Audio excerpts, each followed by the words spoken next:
Open versus laparoscopy myomectomy గురించి తెలుసుకుందాము. నేను డాక్టర్ శైవాల్ని, లాప్రోస్కోపిక్ సర్జన్ ఫ్రమ్ ఆంబీ హాస్పిటల్, హైదరాబాద్.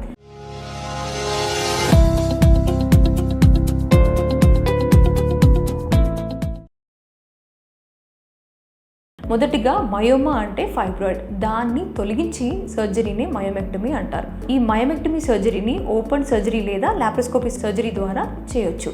ఓపెన్ సర్జరీ అనగా కడుపు మీద కోత పెట్టి ఓపెన్ చేసి సర్జరీ చేయడం. లాప్రోస్కోపీ ద్వారా అంటే 3 చిన్న కీ హోల్స్ చేసి వాటి ద్వారా కెమెరా ఇన్స్ట్రుమెంట్స్ పంపించి సర్జరీ చేయడం. మేము లాప్రోస్కోపీ సర్జరీకి ఎక్కువగా ప్రాధాన్యత అనేది ఇస్తాము.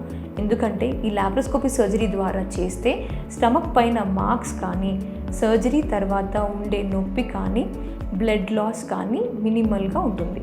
అడెషన్స్ ఫామ్ అవ్వటం కానీ, కాంప్లికేషన్స్ అనేవి కూడా తక్కువగా ఉంటాయి.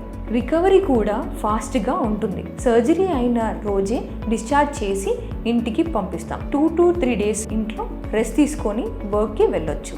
HD లాప్రోస్కోపిక్ కెమెరా ద్వారా మేము 10 times క్లియర్గా చూస్తూ సర్జరీ చేస్తాం. కాబట్టి కొత్త ఫైబ్రాయిడ్స్ ఏవైనా ఉన్నా వాటిని గుర్తించి ముందే తీసేయచ్చు. ఒక్కోసారి నేను 20 to 25 ఫైబ్రాయిడ్స్ తీసేసిన సందర్భాలు కూడా ఉన్నాయి.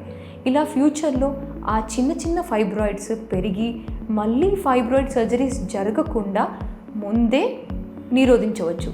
కాకపోతే లాప్రోస్కోపీ మయోమెక్టమీ సర్జరీ చేయటానికి సర్జన్ ప్రతిభ ఎంత ముఖ్యమో, సర్జరీ జరిగే హాస్పిటల్లో ఉన్న లాప్రోస్కోపీ కెమెరా సిస్టమ్ కూడా అంతే ఇంపార్టెంట్. సో దీన్ని గుర్తించి మంచి సర్జరీ రిజల్ట్స్ కోసం కాస్త ఆలోచించి నిర్ణయించుకోండి. Thank you so much.